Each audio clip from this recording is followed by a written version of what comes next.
Hey, OC, how did you know that Parsons was going to be able to rush the passer as well as he did? You're the only person I've ever seen to ever say that Micah Parsons could be a put his hand down guy. So I need that question answered. The OC. Boss showed me and the special guest, man of the hour, Henny. We in the liquor store with it, man. Hey, so we gotta trust your eyes today. My boy watched that practice, and I got some questions. Like, we never got a guard. That's the only thing that would have made him do that. That's it. He know. He know. Cause he been watching Twitter, man. See, that's a special respect when you got the homie Henny in the intro. Let's go.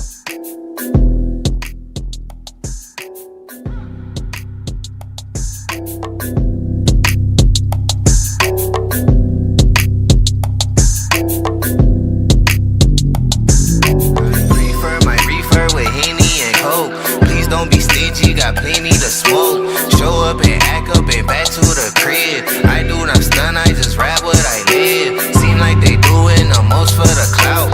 Did what I said so they know what I'm about. Show up and act up and back to the crib. I do not stun, I just rap what I live. My boy Henny froze. Boss, show me. I will. You hear me? We figured out. But show me. We gonna always figure out. We gonna ad-lib this thing. Showtime, man. We gotta get my boy back with them pads. We gonna talk about these pads. We got some clips. We gotta see if it matches. Shot it. Fight for. See, that's how to go out. Don't go out. Just sit back. Yeah. Oh, I'm gonna take Matthew Golden. No, fight for. You want it physical. You said you want it physical. Fight for it. Let's go, man. Listen, you have to fly these planes. We go get it, but it's pad day. Oh, let's go. Oh my God! Somebody else said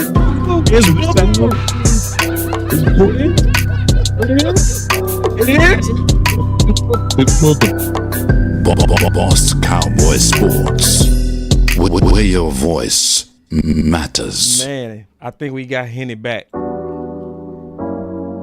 I'm back, man. I don't know what happened.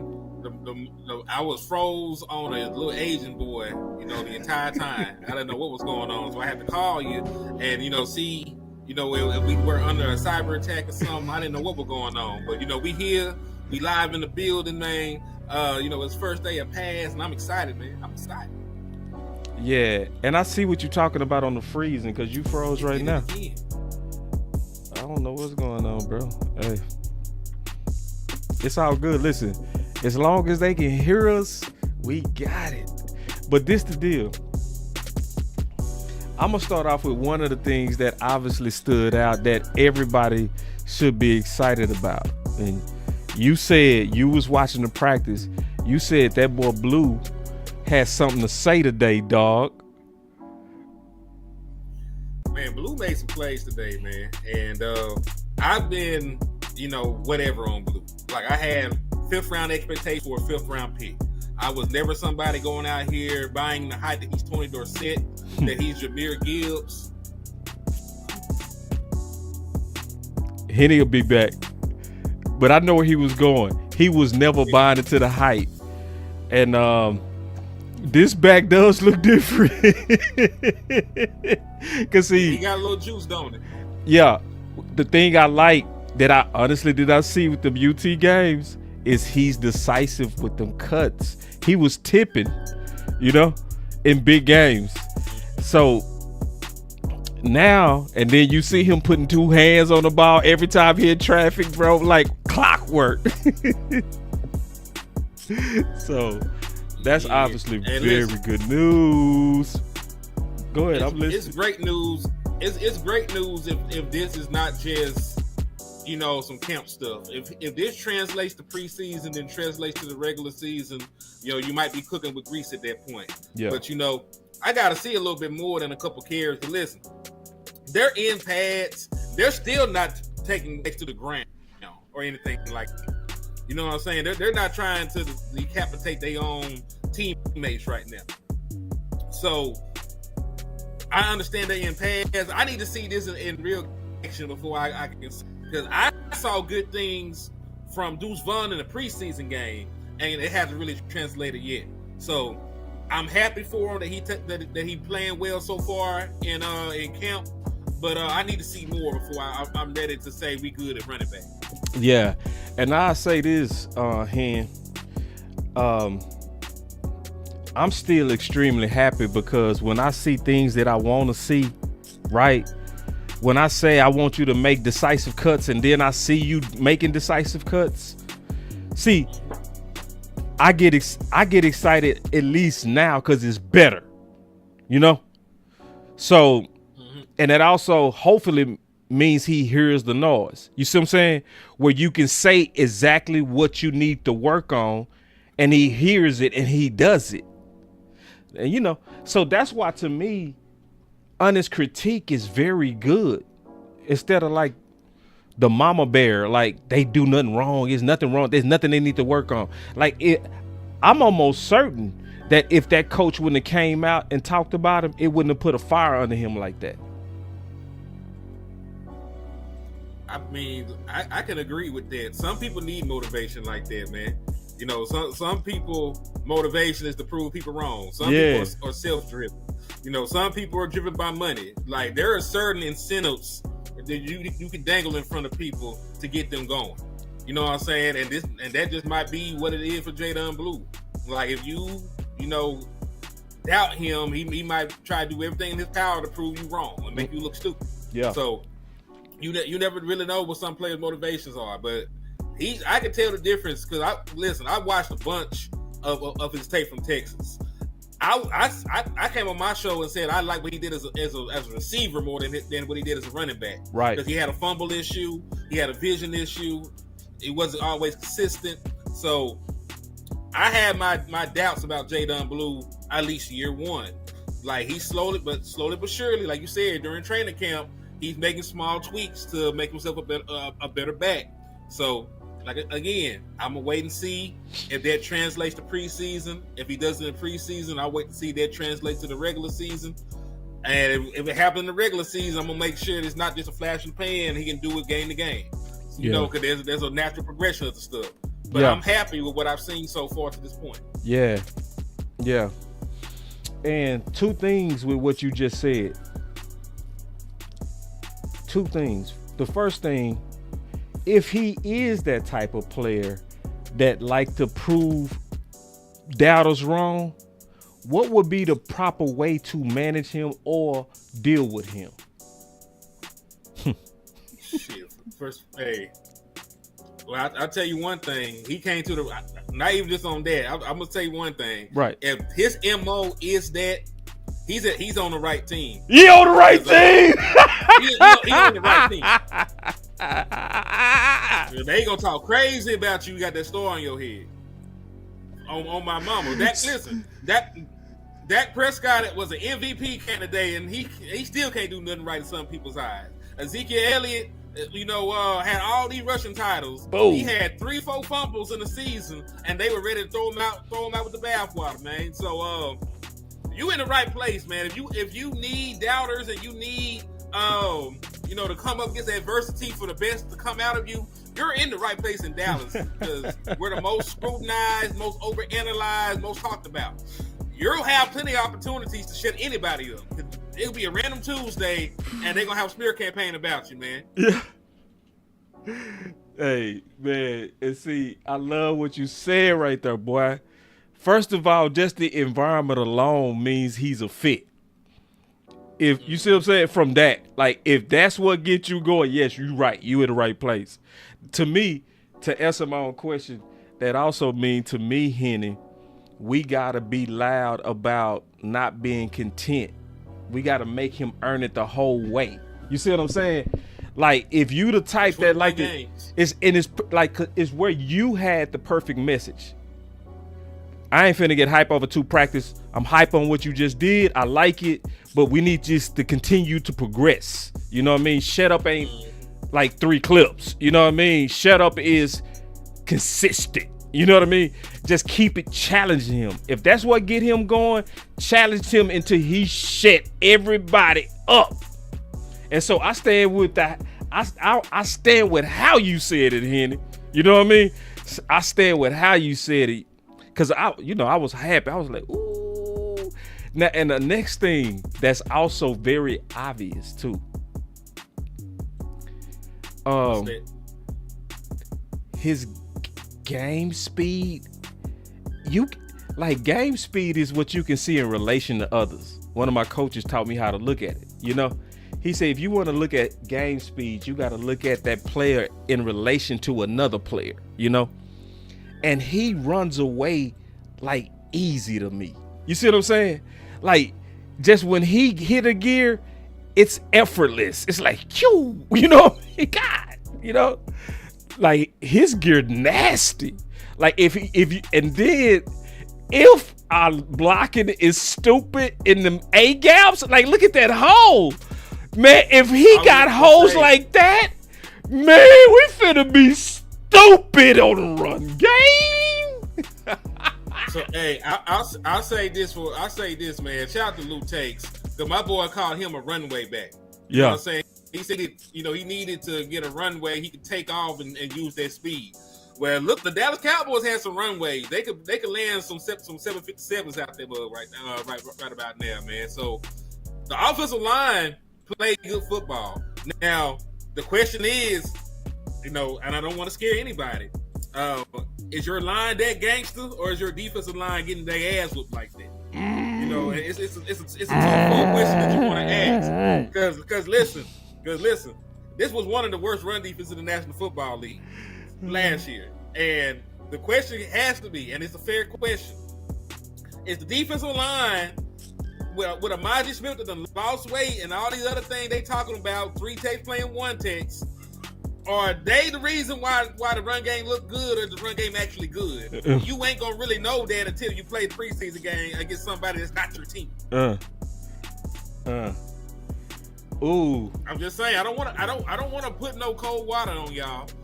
But you gotta ask realistic questions. We're out here really trying to dissect and study what's going on out there on the field. It's a bad run defense. It's been a bad run defense.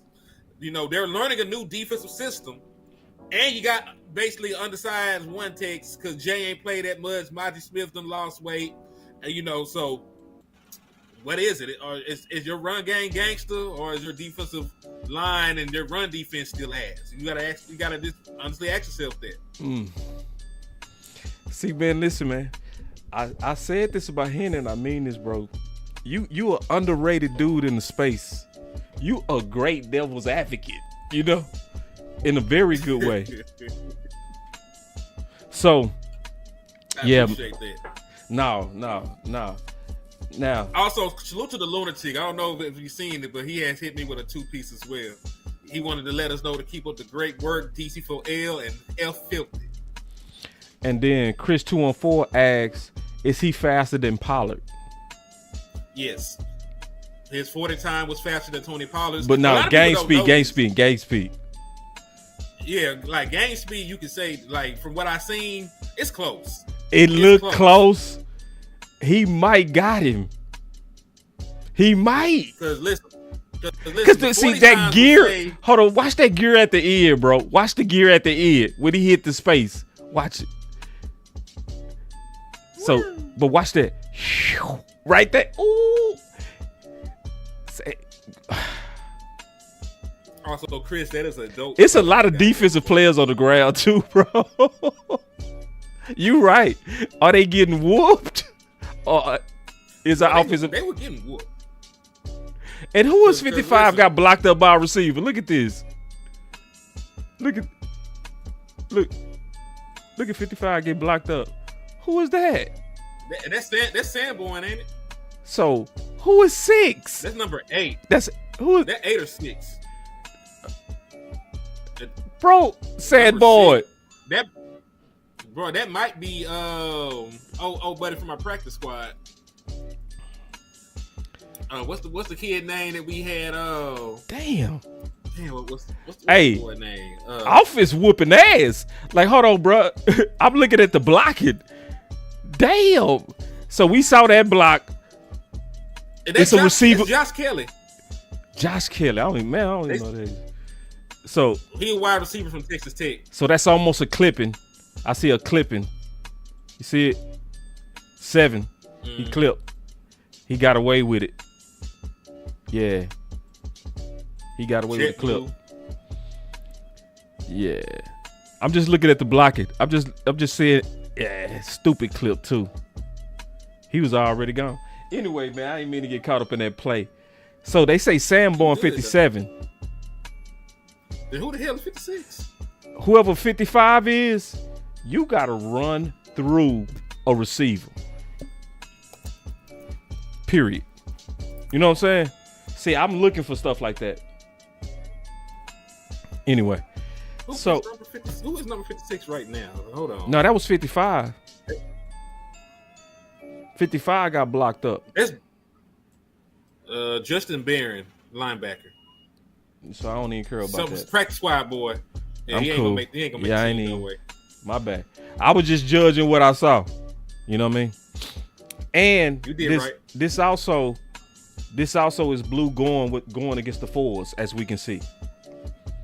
But how you move up is you dominate where you are. You feel me?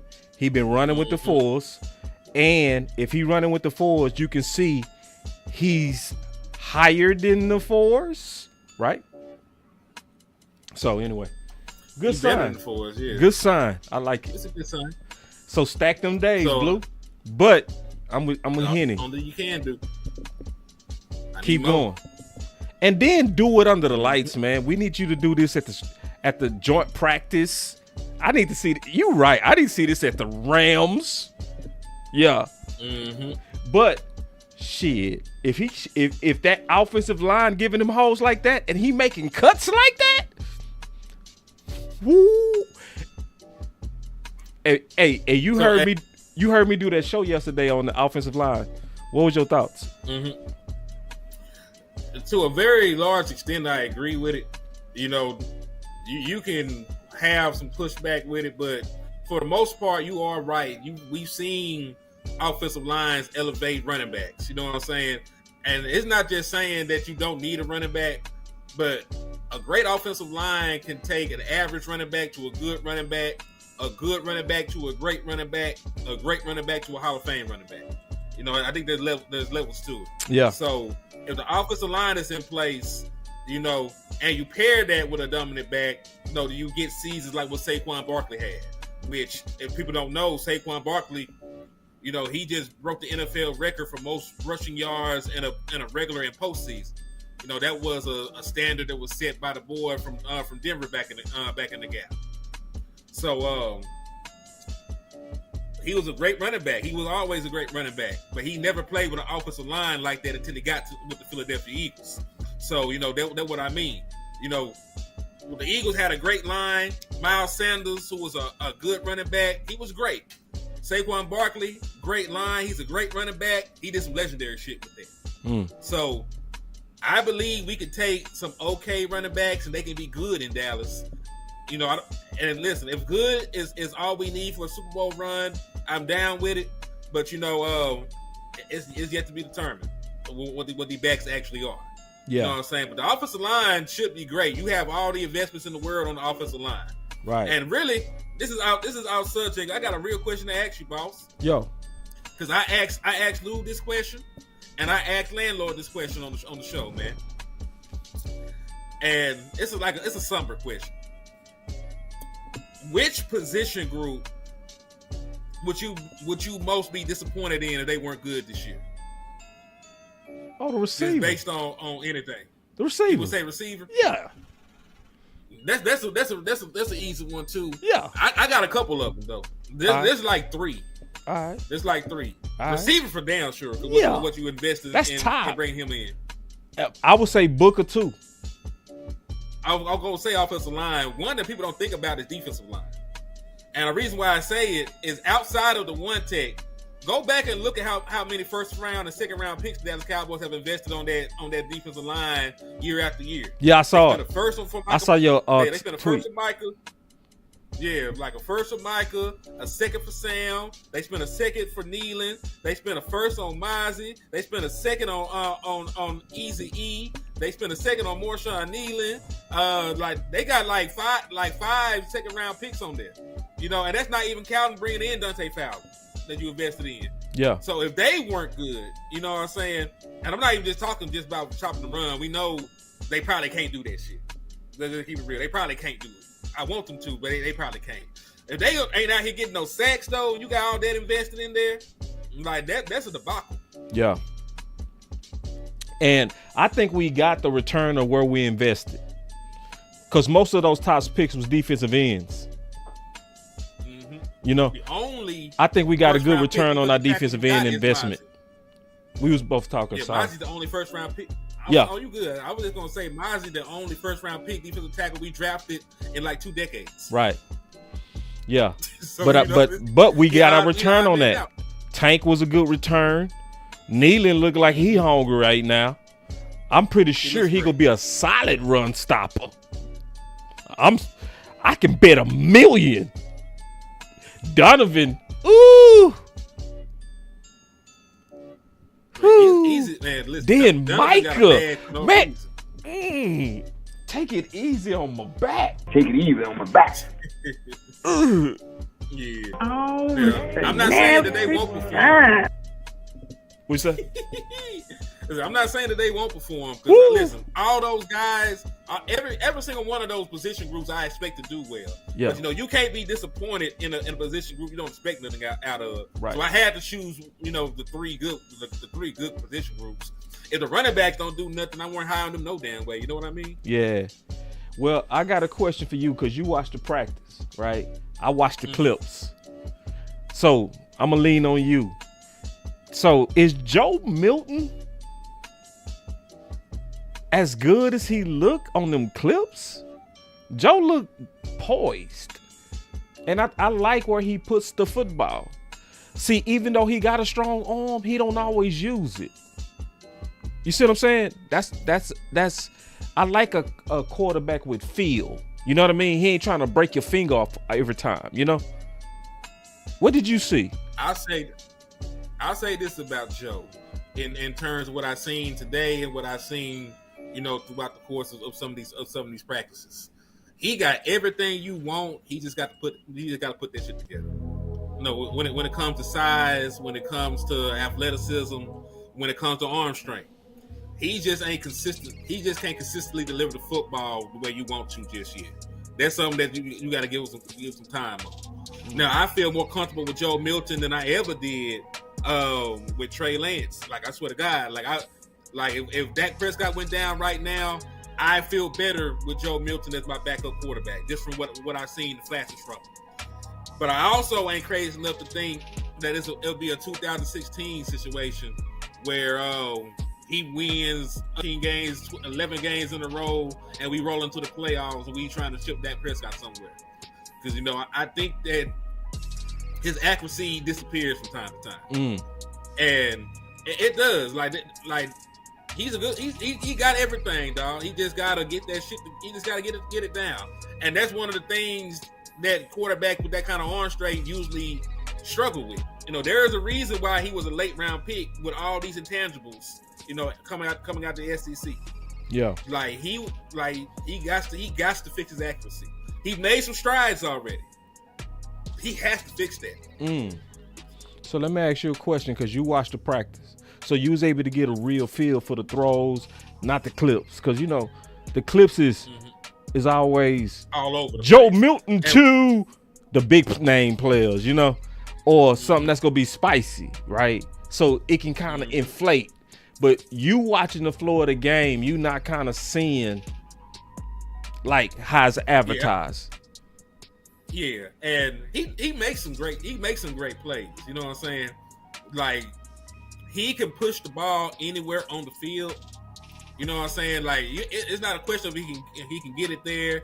He doesn't even always have to have his base under him to get the ball 50 yards down the field. He got amazing arm talent. Yeah. You know, I'm putting it 50 yards down the field.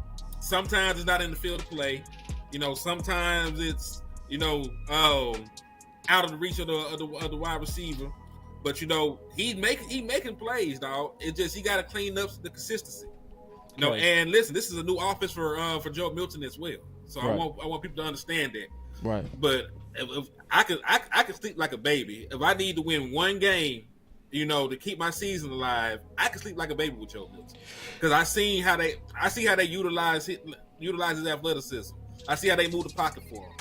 I see how they give him throws off of bootlegs and play action where it's right in his line of sight. And it's a two progression read. It's here on my run. Right. You know what I'm saying? So I like some of the stuff that they shown they have in their wheelhouse. Yeah. Yeah. So another thing that came out, obviously we're talking about Joe Milton, and you watched the practice. John Machota said they wasn't connecting on the deep ball. Oh, nobody was. Yeah. Yeah. And listen, not Dak Prescott, not Joe Milton, not Will Perry. Quarterbacks have not found the deep ball yet. Yeah, my bad. Say that again. None of your quarterbacks have found the deep ball yet. Yeah. CeeDee Lamb had about 3 steps on that boy. Nah, that didn't look like 3. That was about 2. He had it. Listen, it should have been a walk-in touchdown. Yeah. And that's how. Yeah. Yeah, I think that's Keeman Hall. Listen, we got replacement cornerbacks out there, so they better beat them like that. That's all I'm gonna say. Yeah, Dak, you got to get that in there, buddy. And you got to get that in there now, bro. Bro. A little bit too much air on that. And see, I want to see you hit that. You've been in the off season with them boys. You know what I mean? You've been in the off season. Oh, you got to hit that, man. Yeah.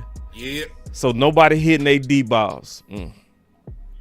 Now, to be fair to the quarterback, I'm not gonna make an excuse, but because they cut down all the trees out there, they say the wind is crazy out there. So they're not even, Brandon Aubrey is struggling to make 50-yard field goals out there. That's how strong the wind is. Just to give you a perspective on that. Appreciate it. So maybe the ball is catching. I would understand if Dak Prescott's not hitting. I would understand if Joe Milton's not hitting. I would understand if Will Greer's not hitting. Ain't none of these boys hitting on the deep ball right now. Hey, they say they killing us on the likes, man. What they out here stealing? They stealing from the church? I swear. On a Sunday? Yeah. 64, man. What we doing? Yeah, but I only got 18 likes. Nah, man. That's all. But I noticed that we just got to remind them. See, we get I think what happened is they get into the show, because I do that on good YouTube channels. I be doing that, man. I get into it. Forget to hit that like, bro. So y'all hit that like, man. Hold on quick. I got a button real quick, man. Got to get fancy. Y'all hit that like. We up here dropping. Yeah, we over here dropping. I want to talk to you about something else, man. Or I'm kind of leading the topics, bro. Is there anything you want to talk about since you watched the practice? I'm gonna just throw it at you like that. Man, I do want to talk about linebacker play. Okay. Because I'm very curious about that, because they had Leofow, out there, and it appeared, I don't really know, but it appeared from what was being reported that he might have had the green dot because he was trying to get people lined up and stuff. So if that's the direction that they're going, and listen, they could be playing hot potato with it. You know what I'm saying? But I noticed, that Leofow was out there making a bunch of adjustments. Patrick O.C. Walker, touched on it as well. So my question to you: if Leofow is their prime candidate to be the green dot guy, how do you personally feel about that? I love it. It makes sense. It perfectly fit his profile. Dude played like 20 positions in college. He know the deep. That's a future coach. That's a future coach for sure. For real. And he played ball the right way. Oh man, I want people to put some respect on this man's name. He finished great last year. Man, people got to realize we did not miss Overshawn.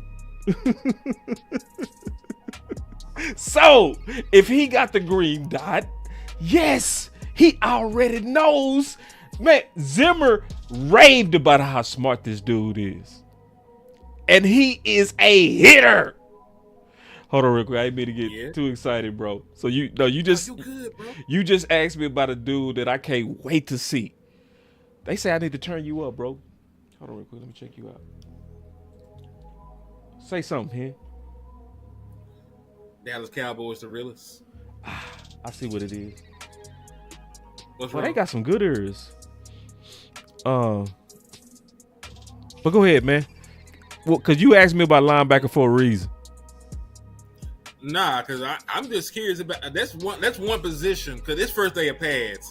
That's one position that I cannot just sit here and try and evaluate without the pads being on. This was the first day of them in the pads. Now, I won't hold you. Sanborn made a play in coverage, against Jalen Tolbert. Yeah. Yeah, but Leofau might have been the most impressive linebacker out there today. Like hands down, Leofau. Like, we just talk about who had more run fits and who was in there, in position. It was Leofau. Man, I love it. Oh man, I see. Listen, I want to see. Oh, I don't mean the skill, but man, when he in year 3, year 4, and his man body kicking, ooh, that dude gonna be Warner.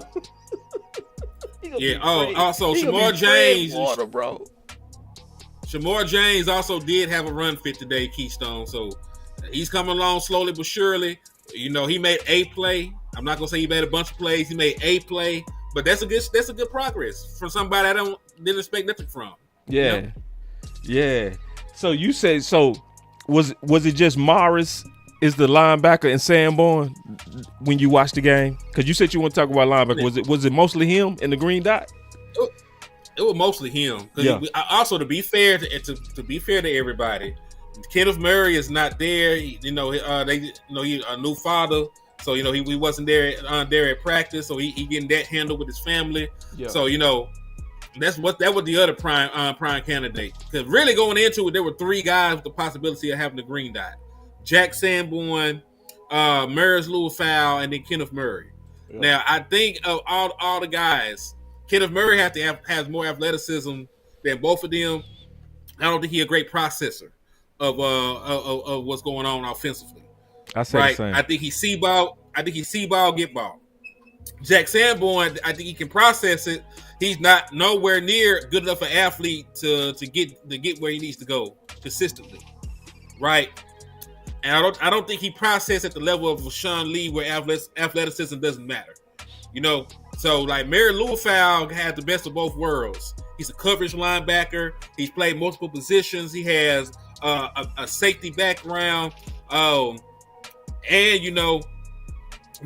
because you're a coverage linebacker, like I gave the example earlier when I was talking to landlord. Because I have to play a lot of hook zones and different things like that in coverage, I have to understand offensive formations, so I don't get fooled. So let's say they running mills against me, and it's 3rd and 10 or 3rd and 15. Now, if the in-breaking route in front of me is only going for 7 yards, I know that I can sink back deeper, to guard the post coming behind me, because I can still break, come up and make the tackle, on the in-breaking route. And that's stuff you got to understand when you're playing coverage. They played a lot of zone at Notre Dame when he was there. You know what I'm saying? So, like, understanding that kind of spacing, understanding those kind of principles when you're playing as a coverage linebacker, he has the pedigree to be suited to wear the green dot. Oh, yeah. Because he already has the understanding of offensive formations and how they try to attack you in coverage. Absolutely. So, is there anything else that caught your attention watching the practice? Because I still got questions, stuff I saw. Man, ask your questions, dog. Just go ahead and ask your questions.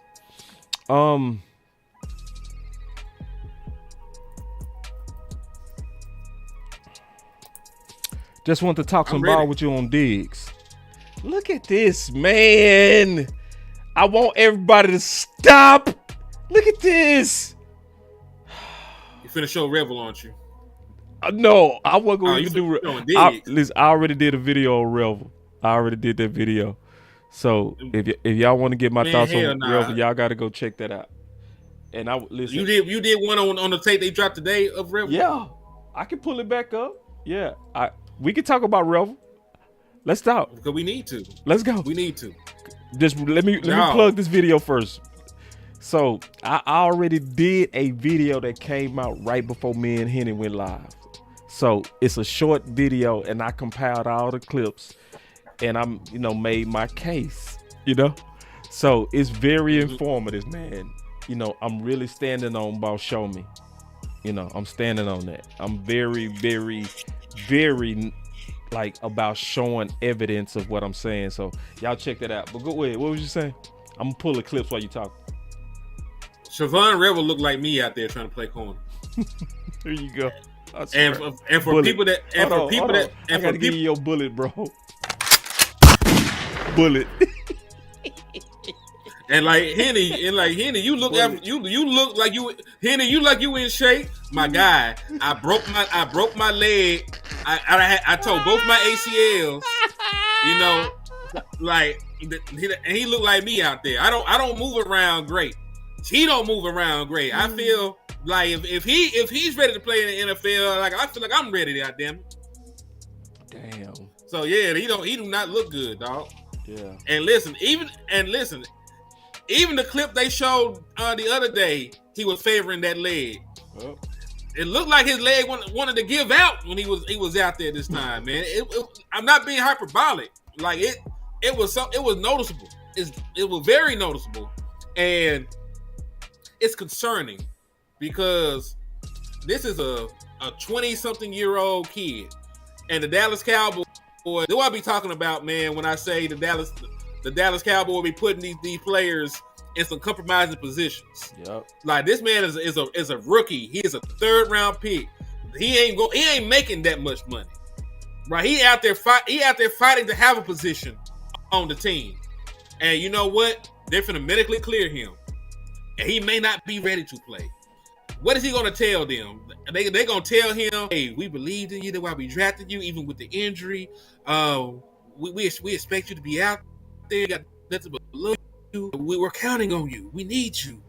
What the hell do you think he's gonna do with that? You think he's gonna go get an opinion? Like, nah, dog. He ain't finna go get a second opinion from his doctors, even if he ain't feeling good.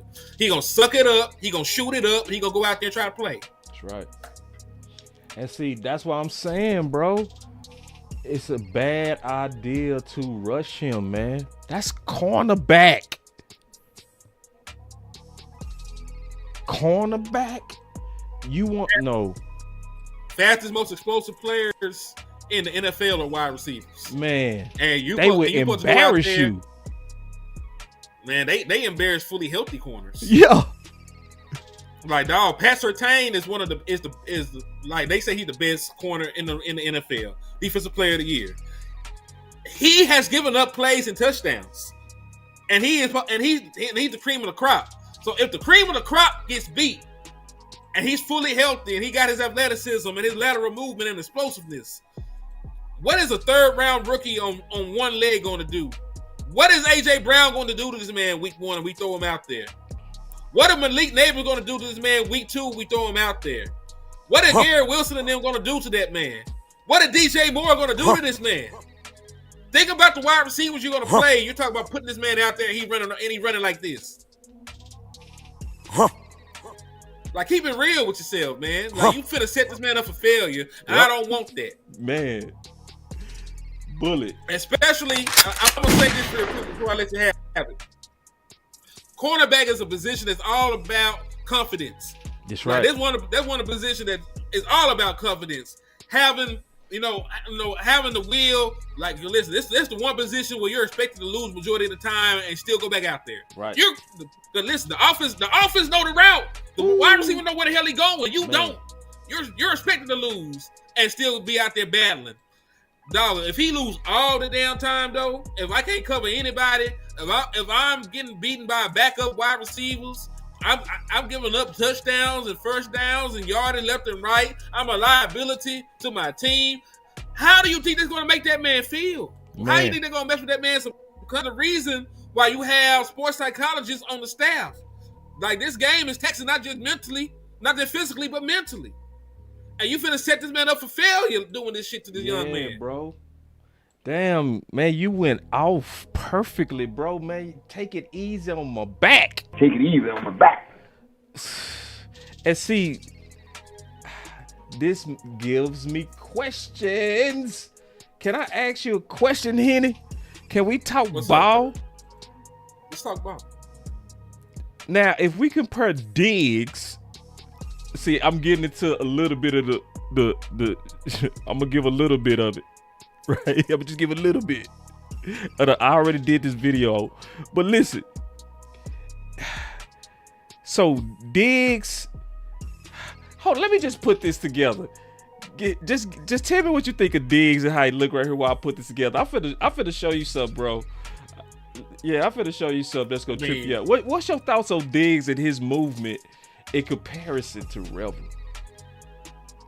No, Diggs like he could play right now. He look like he could play. I don't. Matter of fact, when I see Diggs move, I'm not sure why he even with the rehab team anymore. That's how. Like for real, like he moving great. He is my dog. I seen him run full speed, no limp, break down, cut, turn, stop on a dime, intercept, jump, extend. He done did everything required to play the cornerback position. Rebel don't even look like he gonna make it off the field after he jumped. Yeah, like he come down and look like you might have to go help him get off, dog. Say, man, listen. So I'm gonna ask you a question, bro. This is why we independent. Let me show you something. So, I went to the homie Law channel. And Law obviously got a video, so it's timestamped around the time Revel was doing this. It was March 27th. Okay? It's a long ass time ago. Yeah, but I'm making the case. I want to get your thoughts on this. So, this is Revel, and they was saying he's ahead of schedule, right? They were saying he was ahead of schedule, March 27th. And it was talk like, woo, Diggs better watch out. Whoo, they saying he gonna be ready, right? So he was looking like this, right?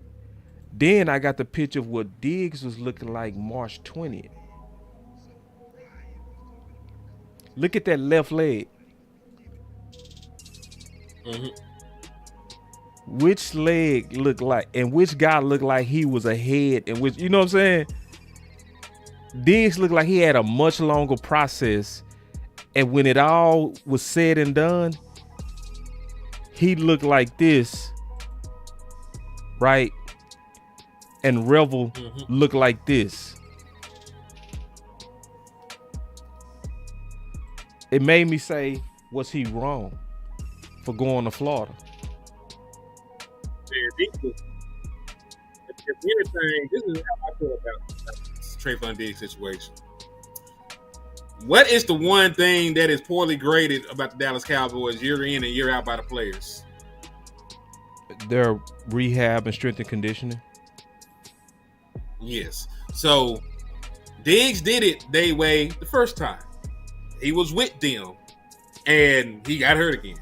You know what I'm saying? He rehabbed with them. That's why there was no commotion or nothing. They let him do what the hell he was doing because he was there rehabbing with them. It did not go well.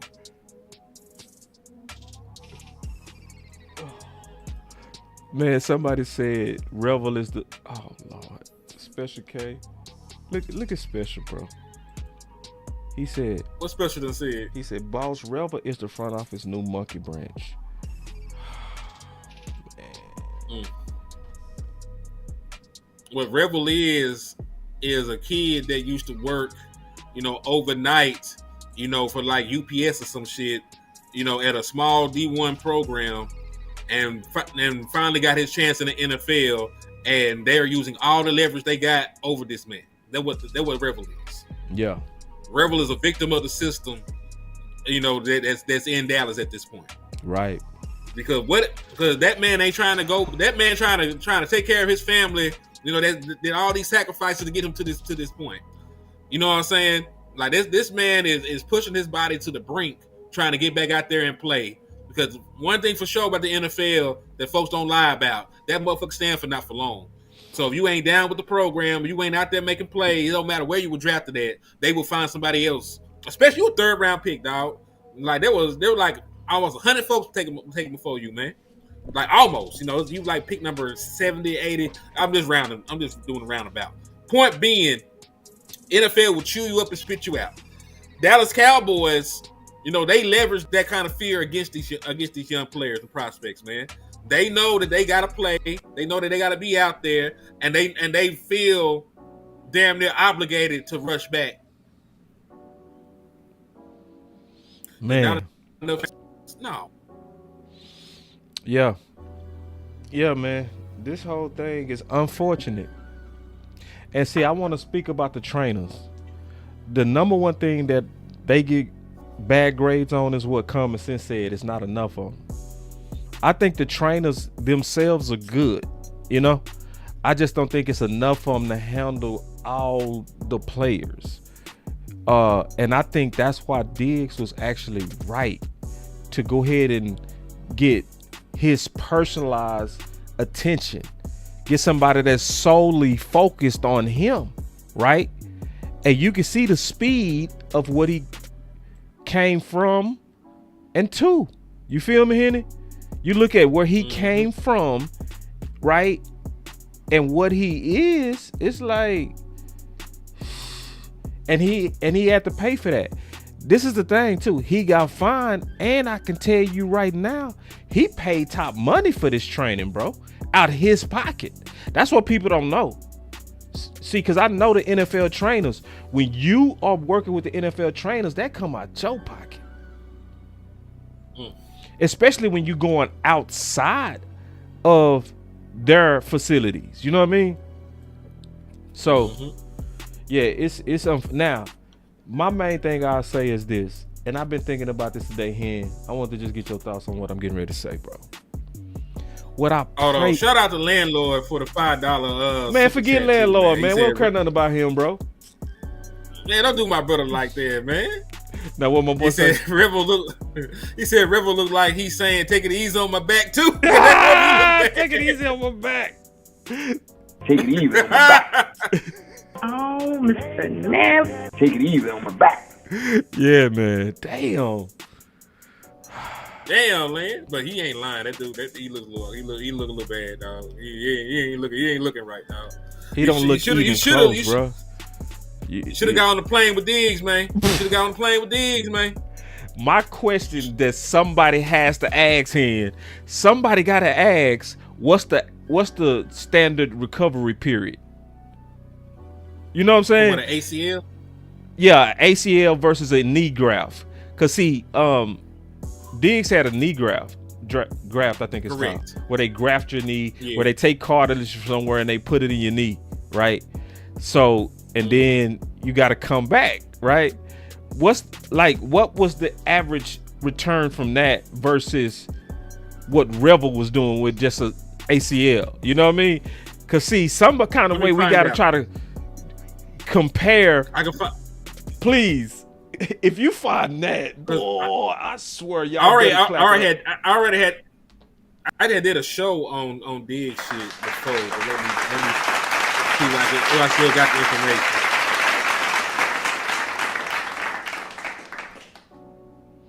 Man, if you pull that, boy, I'm gonna be so impressed, bro. Bruh. I'm gonna be like, say, y'all better. So anyway, this is what I was thinking while you looking it up. And I'm nervous about this, Hen. I want to get your thoughts on this. Talk to me. I hope this don't end up being one of those where they rather you be wrong their way than right your way. You with me? Where they mad at Diggs because he did it his way, and now the evidence is showing he was right. Because we can't say now he might have clipped this out. No, the cameras are just rolling. You know what I'm saying? This is who Diggs is, man. Yeah. You know?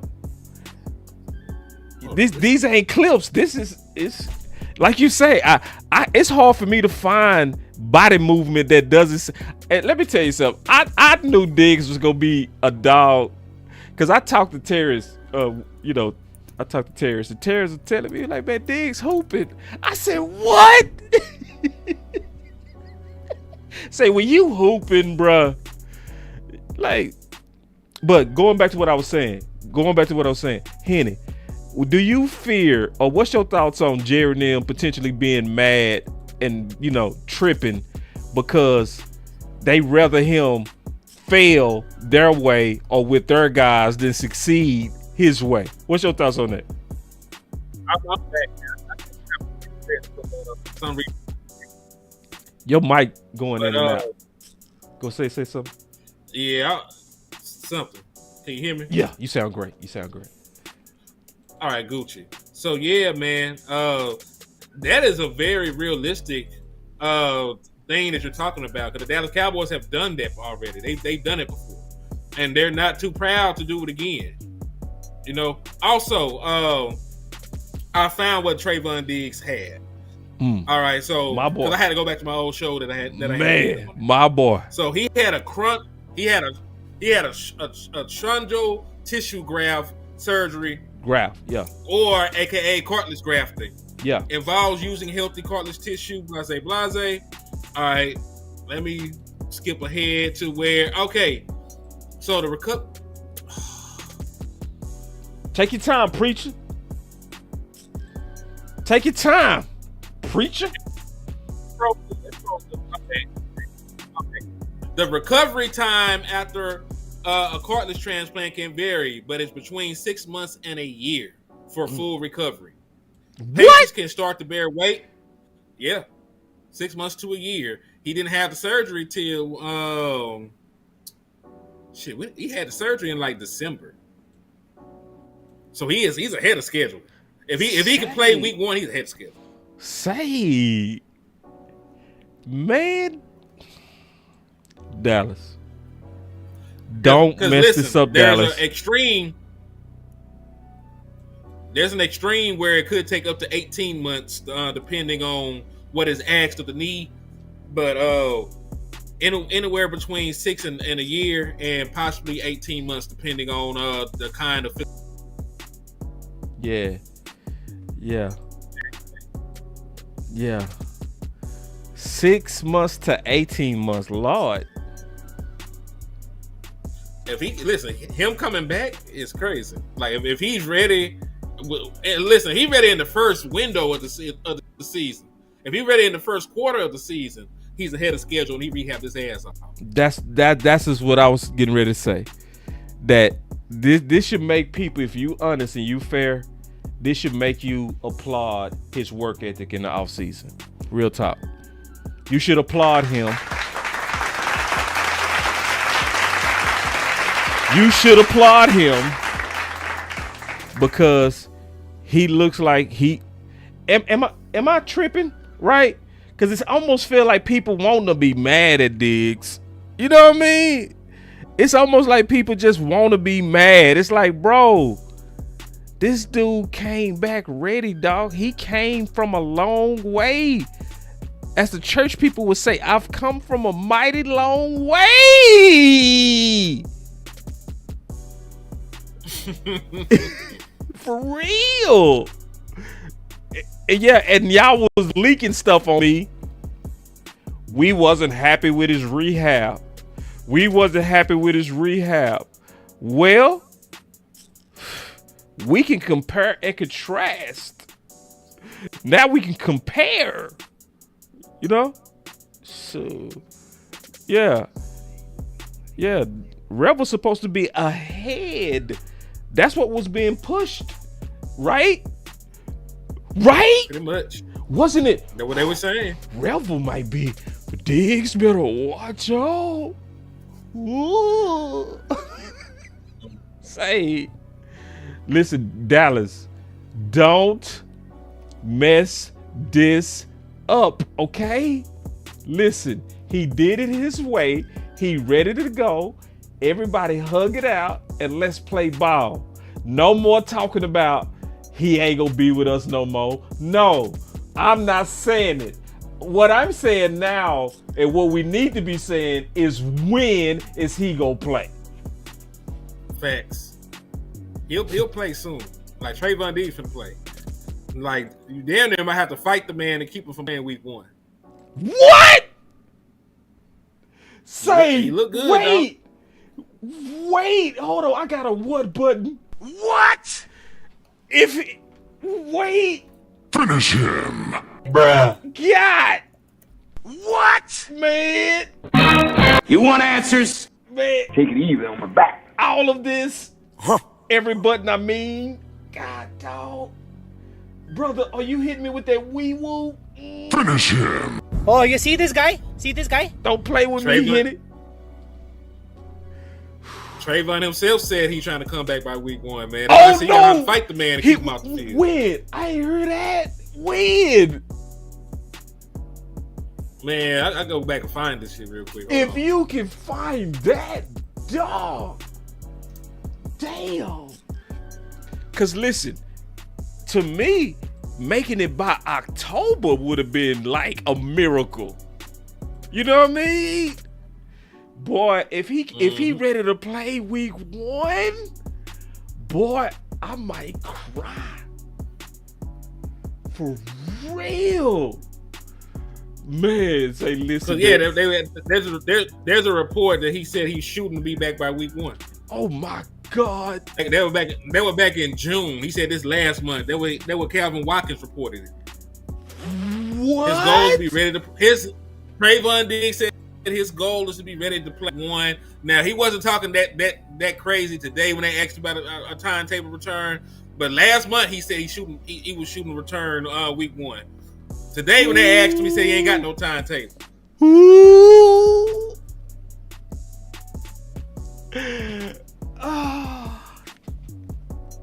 Cowboy Nation, in my opinion, we need to quiet the talk of Diggs is gone. We need to stop that. Stop it. No, Cowboy Nation. No. Don't do it. Stop it. We need to speak to life. We need to say, hug it out. Front office, y'all need to hug it out, man. You know, and listen, to a degree, Henny, I'm gonna be fair to front office. Being all the way fair, to a degree, is their job to try to get you on the field as fast as possible, but not to the point to where they hurting themselves and you. You feel me? So, but with Diggs looking like this, it's like, piss him off. Do something to make him want to get on the field. We need Diggs practicing. Shit. What's your thoughts on that, bro? It's their job, but man, there's still basic human decency that should be involved in some of these decisions, man. That's my boy. You know what I'm saying? Yeah, talk. Because for real, like, just because it's your job. Listen, I'm not gonna tell y'all what I do. Part of my job description is to put people out. You know what I'm saying? I ain't gonna tell you everything I do. There's times that I can't. There's times that I can put people out and I don't do. Yeah. You know what I'm saying? Because there is sometimes you got to be able to live with yourself with some decisions that you make. Man, Dallas Cowboys don't give a fuck.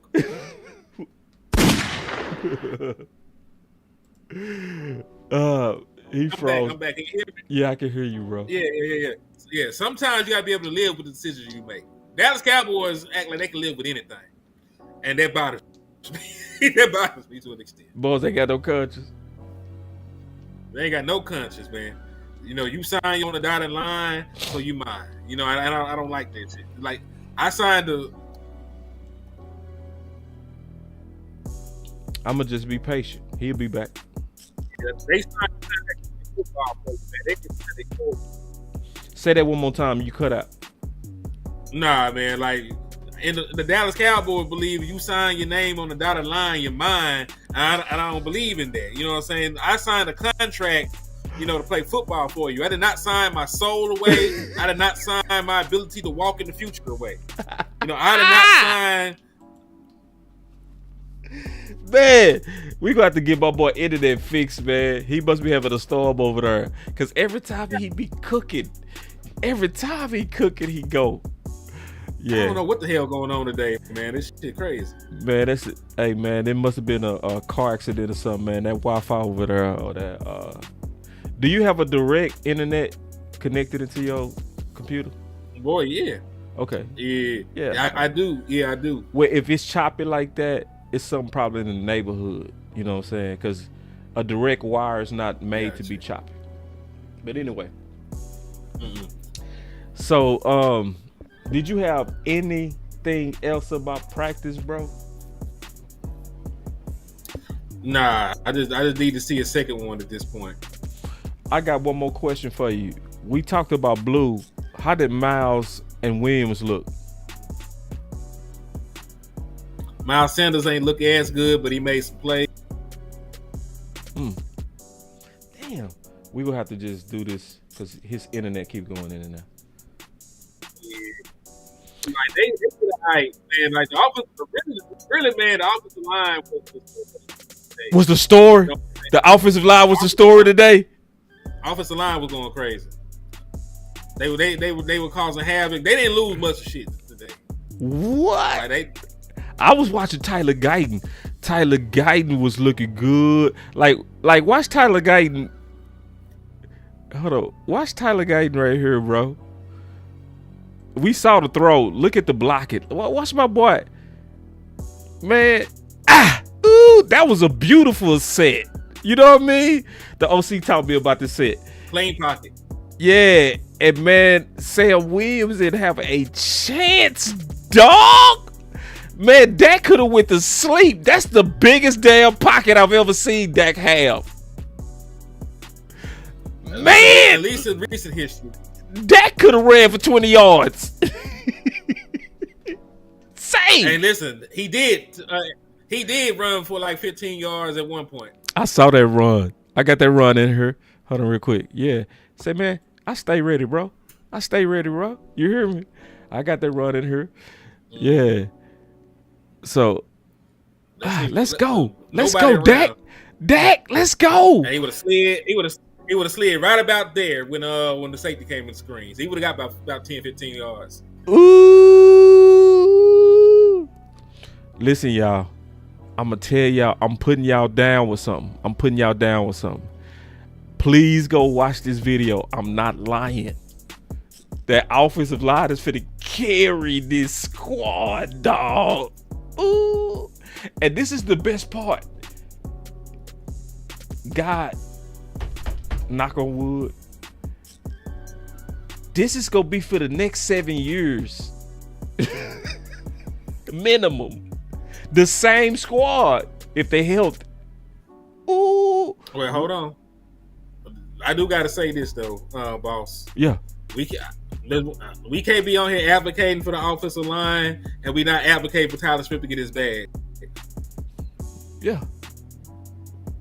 I believe he'll get. He gonna get his bag. But if somebody should have jumped the line, it should have been Tyler Smith. Oh, yes. I'm just gonna say that. Let's talk about that. We talk about Ferg. Bowler. I'm gonna put it to you like this. I'm not mad that Ferg got paid. I'm mad how it came about because I would have preferred that Ferg played this year out. If he played to give him a contract and you call it a day, that could get a security blanket for while he's here, right? But based on 1 year of production, which was 2023, because remember, 2022, it was Dalton Schultz that was still the lead tight end making plays for Dak Prescott, and Ferg and Hendershot were sprinkled in. So he didn't really do much his rookie year. He played well year 2, And then last year, he did not even record a single touchdown. He dealt with the injuries and shit. Hold on. He didn't record any touchdowns. He dealt with the injuries and shit. So he got 1 year where he played good football. You know what I mean? So if you're going to pay somebody, you could have paid Tyler Smith that you know was going to have an all-pro caliber season this year. Got that out the way. You could have made a Godfather offer to George Pickens to keep him in the fold, because you know he's gonna play good football this year. And this is not. I don't dislike Jake Ferguson at all. I don't dislike Jake Ferguson. He's a very good player when he's at full strength.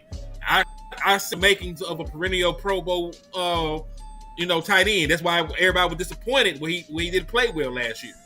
Right? And remember, like we said earlier, you're only disappointed in somebody that you believe in. We believe in him being able to be, the second punch to CeeDee Lamb. And it didn't transpire like that. Also, shout out to John Hegan for the Cash App. He said, check my comments and send me Landlord Cash App. Hold on. Landlord Cash App is $Landlord723. Let me put that in my chat box. If you go to my chat box on HTM Sports, I will pin Landlord's Cash App for you. And my Cash App is $BossCowboySports. I know that you wasn't directing that to me. I want to just make sure I communicate that, because all of these gifts help a lot. You know what I mean? It does. And actually with me, I ain't gonna lie, the time gonna be real good right now, because I'm finna go out of town, man. I'm finna go to Vegas. So anybody want to help your boy go to Vegas, you can. Appreciate it. And it ain't vacation, it's business. You know what I'm saying? It's a business trip. So Boss Cowboy Sports. So, yeah. $BossCowboySports is my Cash App as well. Not putting any pressure on anybody, but it would help. And it always help, and we always put it to these upgrades. So yeah, you were saying though, Big Dog? No, the only thing I was saying is this is a similar shut up signing. When there's a big money player, and they're in contract negotiations, they always somebody else.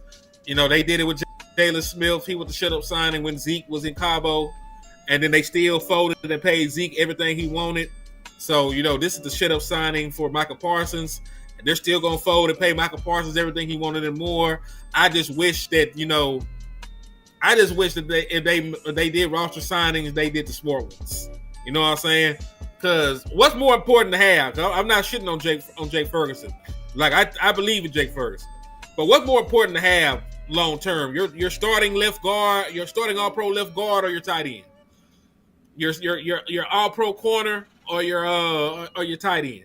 You know what I'm saying? Because your all pro kicker. Listen, like with the kind of kicking issues you had in Dallas for all these years, you finally got the best kicker in the league, who can walk and sign with anybody after the year, and the contract gonna be cheap as dirt because it's a damn kicker. You mean to tell me you couldn't do Brendan Aubrey? Nobody would have said shit if you signed Brendan Aubrey. There would have been no conspiracy theories if you signed Brendan Aubrey. There have been no conspiracy theories if you signed Tyler Smith. Everybody would have said good signing. Nobody would have said anything you signed DeRon Bland. None. It would have been good signing. Listen, it's just the fact that you're signing Jake Ferguson to a big contract after not performing last year, and you had him on a contract this year. That's what he's just one of the people that I wanted to see more from. But to be fair to the front office, which I don't like doing. I do like slander the motherfucker from time to time. But to be fair, because I'm a rationally thinking human being, we always say to sign people early and not to draw it out. They signed somebody early. It just wasn't who the hell we wanted.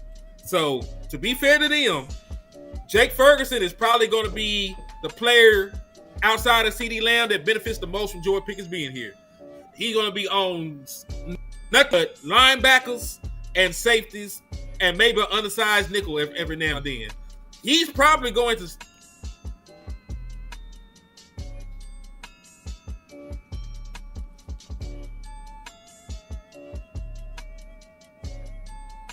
Let me say something real quick while Henny coming back. I felt him until he said, my thing about that is, oh, hell no. I don't think they should have signed him at all. Like, tight end. All right, I'm back. I get you. I'm back. So, yeah, he'll probably benefit, from the George Pickens signing, the second most outside of CeeDee Lamb. So, in their minds, he's going to have a great season. They signing him early. They like him. And he didn't want position breaking money. He's the seventh highest paid tight end. He's probably the eighth or ninth best tight end in the National Football League. So he signed fair market money. And it is what it is. I just wish that other people were compensated, and they still might be. But I just feel, in my personal opinion, nobody should have got a red cent before Michael Parsons did. Because, hey, we all took math class. About PEMDAS. They taught you about parentheses, exponents.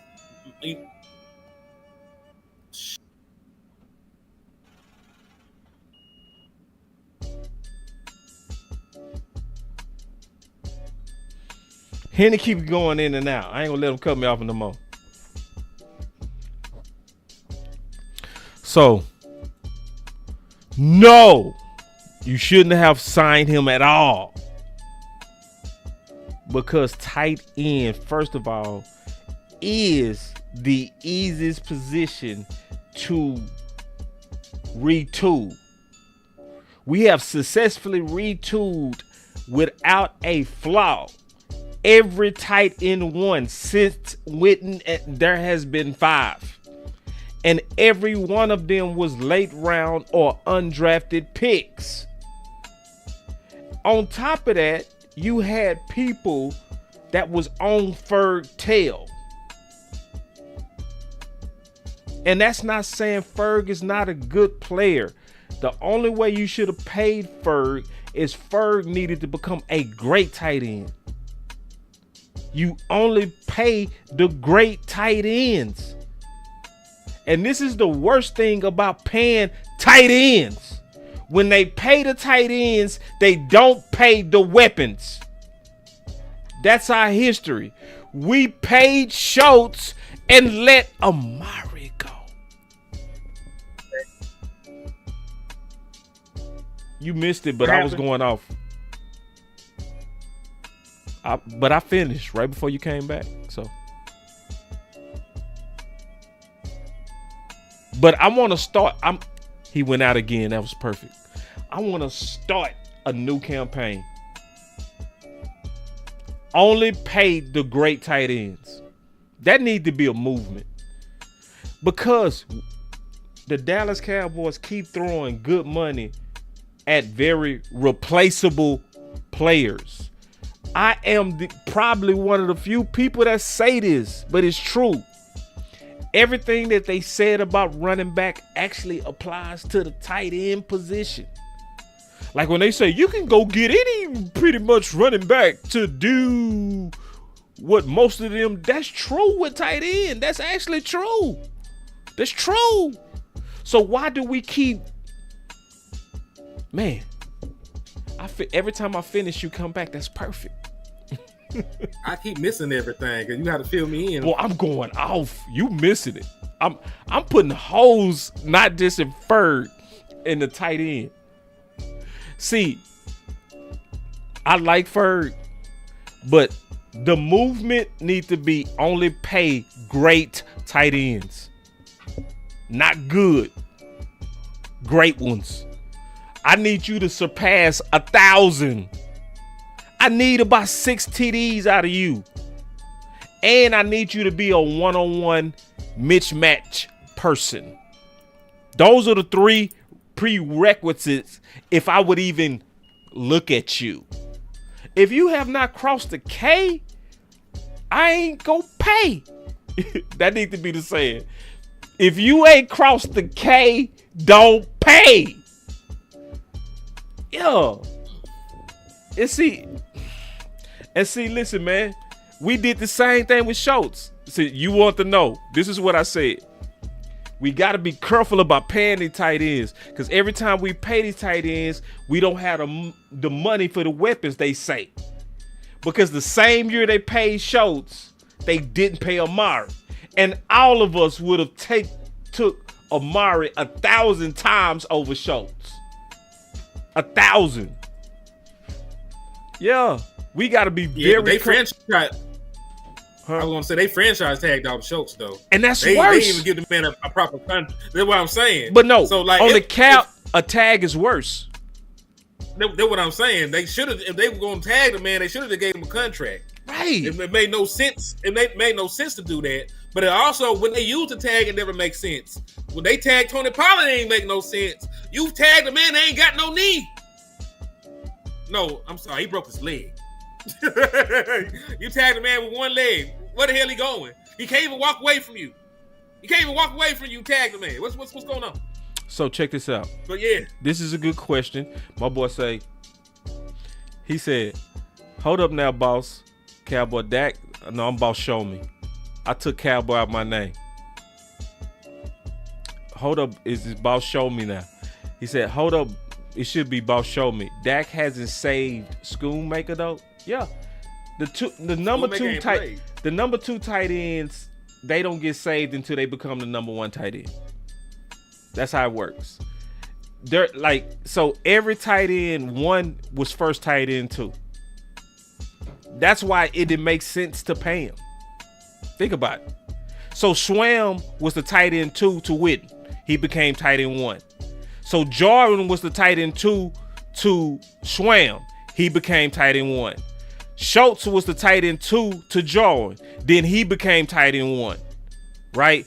Then Ferg was the tight end two to Schultz, and then he became tight end one. So you had now Schoon the tight end two and Span the tight end two. It never failed. So why you change the formula? It don't make sense. Can I play that? Can I play devil's advocate? I would love you to. This is Dallas. When have we? I knew you would. I knew you ain't had no real one. I knew it. No, but for real. But I do want to say, we just talking about what they value. You can't have a Novacek and have a Jason Witten and then play carousel with tight end. They don't believe in that. They never believed in that. And to be fair to Dak Prescott, I would want him to have a consistent weapon he has a rapport with. Like, he had to go through a learning period with all the other tight ends. You know what I'm saying? Like Ferg took time to get to where he is right now. Dalton Schultz took time to get to where he is right now. You will be starting fresh over with him. And his security blanket. And it never fails. In the middle of the field. It never fails. It doesn't fail. Don't you want Dak Prescott to be comfortable? Yes. Don't you want him to have his guy there with him while he's here? He always has his guy. Jake Ferguson is his guy. I'm just talking about Jake is his guy, and he liked Jake. No. He liked Jake. He liked Jake, but he liked Witten. They he liked well Jarwin. together. Hold on. He liked Witten. He liked Jarwin. He liked Schwam. He liked Schultz. We can't see that Dak is a player. He's a player. I mean, he gets around. He gets around. When it comes to tight end, he gets around. So we can't act like he just like one. He's a player. You know what I mean? He out there working the field, dog. He got a stable of them. So give him more. He's Hugh Hefner. No, listen, it helps. It helps, but damn it, we ain't gonna sit here and act like there's not a learning curve for the position. And we're trying to win right now. I'm not trying to bring nobody else along. But in our championship window. It is, but the learning curve has been done. You got Schoon going into year 3. And he was ascending. He was ascending, bro. Because year 1, he had the dropsies. He didn't have dropsies year 2. True or false? I don't remember that man playing like that year 2. But I also, to be fair, he had no drops year 2. I was tapped out most of the year, boss. You tell me something. That's right. You was tapped out. Yeah, so like, listen, nigga, it was over with. because you was Team Tank. I remember that. I was trying. I was you like, were dog, mad. what are y'all doing? Y'all breaking down film. You was just lose the game. You was trying to get us a top 7. I remember you trying to give us a top 7. But no, I'm telling you, Schoon played good, bro. I ain't lying. You know what I'm saying? So all I'm saying is this. All I'm saying is, you know, you mess around and get Ferg, and you gonna miss out on Pickens. But see, that's the mind game the Dallas Cowboys play because they don't correlate. They want you to believe it correlate, but it just don't correlate. Like, you have the same amount of money you had before. The difference in your cap right now is $400,000. When you sign Michael Parsons, you'll free up another $15 million. Like, the issue is not the cap with the Dallas Cowboys. They got $30+ million right now. It's just the fact that they don't want to do it. They can sign everybody and their mama right now, dog. And that's my issue. I don't want to not have quality players at key positions because they want the mind game. Oh, we can't pay him because we pay. That's not really how it works, Jerry. And you know that's not how it works, Jerry. So stop playing with me.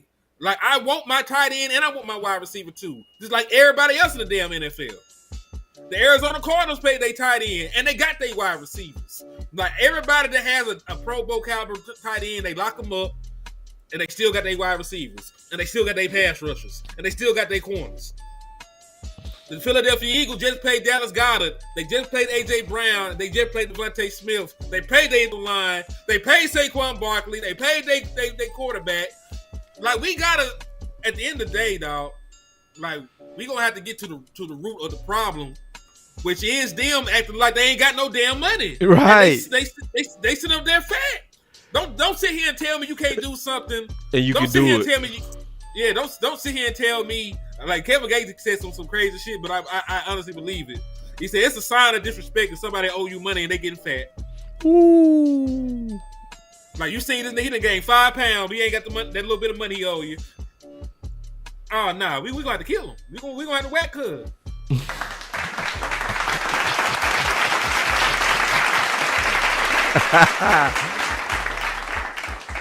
Like, for real. Like, and that's my issue because I understand exactly what you're saying, but it shouldn't be that way.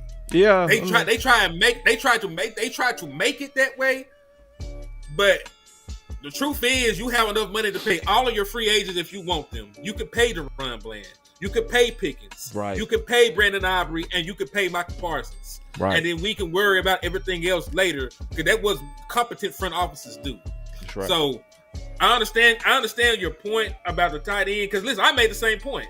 I would have made the man play the year out. Man, I would have possibly did something different. Right. But I'm not gonna sit here and say they signed Jake Ferguson. We can't sign nobody else. No, you could sign Jake Ferguson. Yeah, and let me say this too. You just shouldn't have did it first. And let me say this too. Ferg, if he plays like he played at his best, I love it. But at his best, you know what I mean? Mm-hmm. Like, if he can just even match the way that he played, you know what I mean? Then I ain't tripping. I'm be like, even though to me it's overpaid, you know. But at the same time, it's like, nah, I like what he did in the playoffs. You know what I mean? And I like that he used to go at your best players. Like, he was the offensive guy that had edge. And I like that on my offense. I do. He's also physical. I like that on my offense.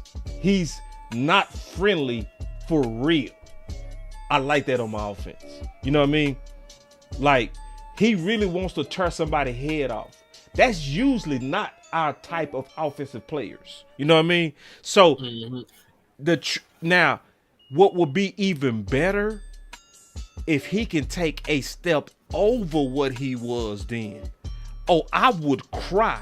If he hit one more gear, man, listen. if he hit that like go-to gear, you know what I mean? You know what I'm talking about? See, because when you said Novacek and Witten, that's another gear. Because they was go-to. That's a different level. That's a different level, dog. You know what I mean? Like, that's heavy shoes when you say Witten and Novacek, dog. When I see, Jake Ferguson. Let me say one thing about Novacek real quick. Go ahead. I ain't never fanboyed ever doing content. Except for Novacek. Oh, he liked that, though. and the reason why I fanboyed, because he was at an event and I knew he sold liquor, right? And so I said, hey, come over to the booth, we can plug your alcohol, right? And then I looked up, about 30 minutes later, he was on the way. And he sat down, right? And I was like, and the only reason I fanboyed, because Novacek was the dude my mom and my dad and my brother, my sister, all of us talked about him.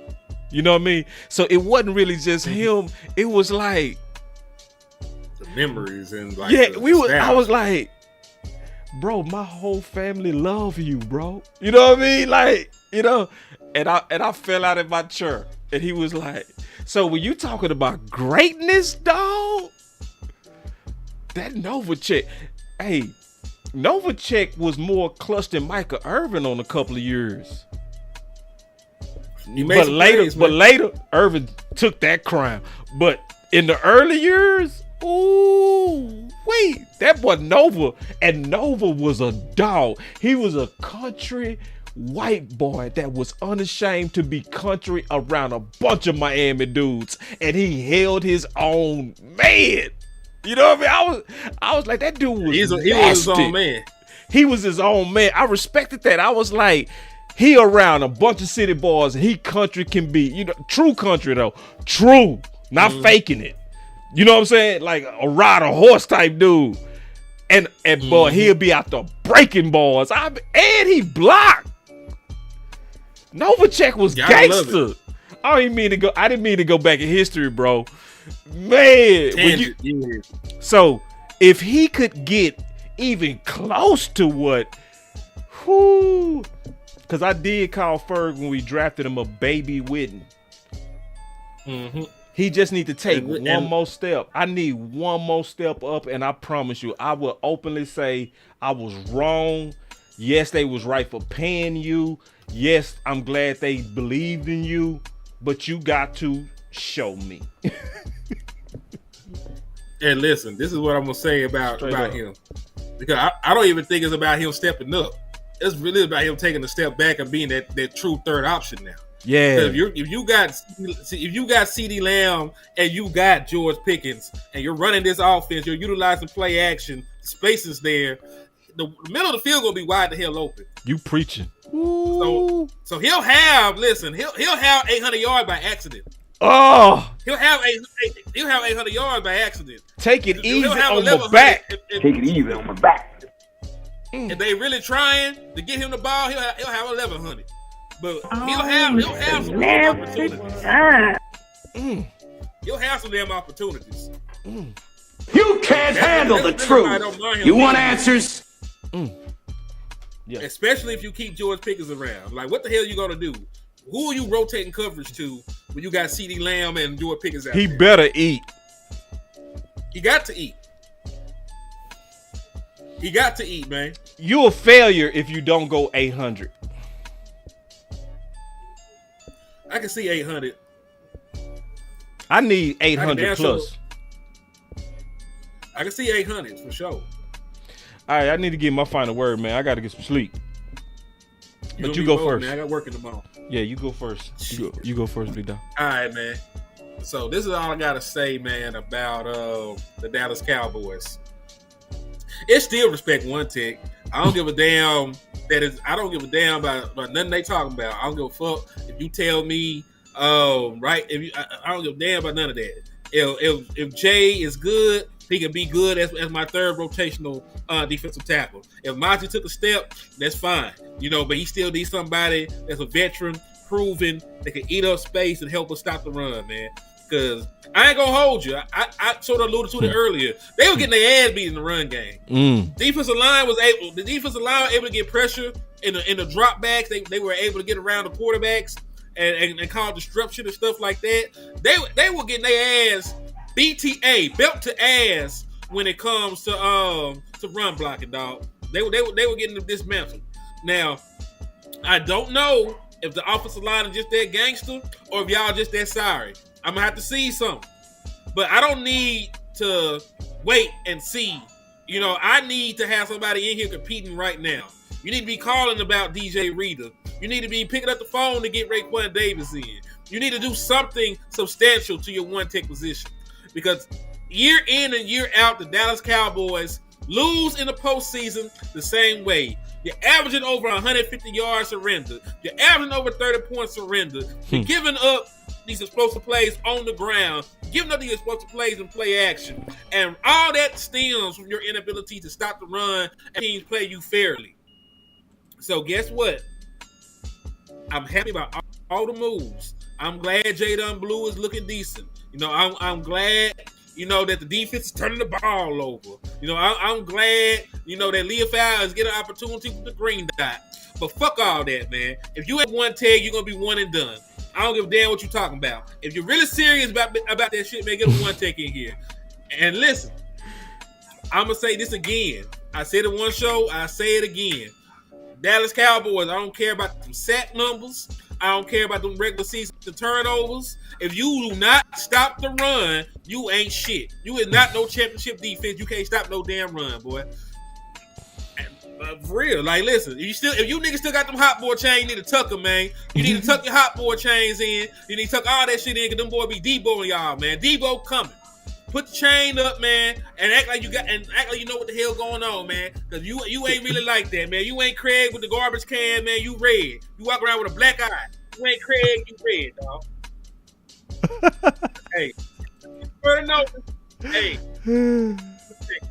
America, God bless the Cowboys. It's hitting them more. I'm out, dog. Man, listen, man. That boy hit it crazy. That boy just take it easy on my back. Take it easy on my back. Well, let's talk about what I'm talking about, man. Man, what a day, bro. I dropped 3 videos, dog. It's my second line. Yeah, this was one of them, man. We had to work today, didn't we, dog? So listen, man. Hell yeah. Listen, I got Henny in the intro, bro. So that's how hard my boy Henny go. You hear me? That boy Henny, I say this, man. Henny one of the best in the space. He really is. He has one of the best minds in the space, no doubt. I mean that. And I never would kiss up. That's my dog. And definitely enjoyed this with you, boy. Y'all make sure y'all check out some of these videos. That's actually not a video. That's a live I did. So it's longer than usual.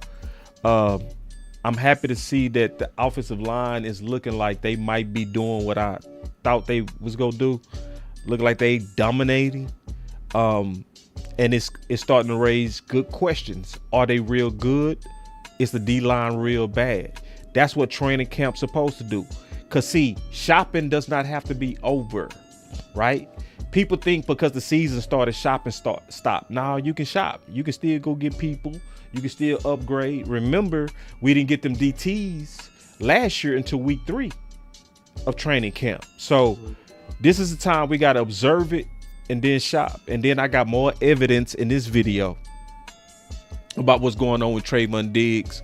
Because what we don't want is wee-woo. Number 1 bullshit guy. He do the wee-woo, wee-woo. We don't want no wee-woo, man. We ain't finna deal with no wee-woo. So don't be trying to sell us that Revel is getting ready to take Diggs, and Diggs is clearly looking like he way ahead. So we make cases on that. But what a day, man. What a day. Glad the path is on. Ferg, hopefully you take that next step. It was so good to see Blue looking good, man. You know what I'm saying? That's very good news. And I want to see real competition, man. And this was a good day, like, because when you stand out when the pads come on, that's when it count the most. So, yeah, man, it's your boy Boss Show Me with Henny. Yes, sir. We out, man.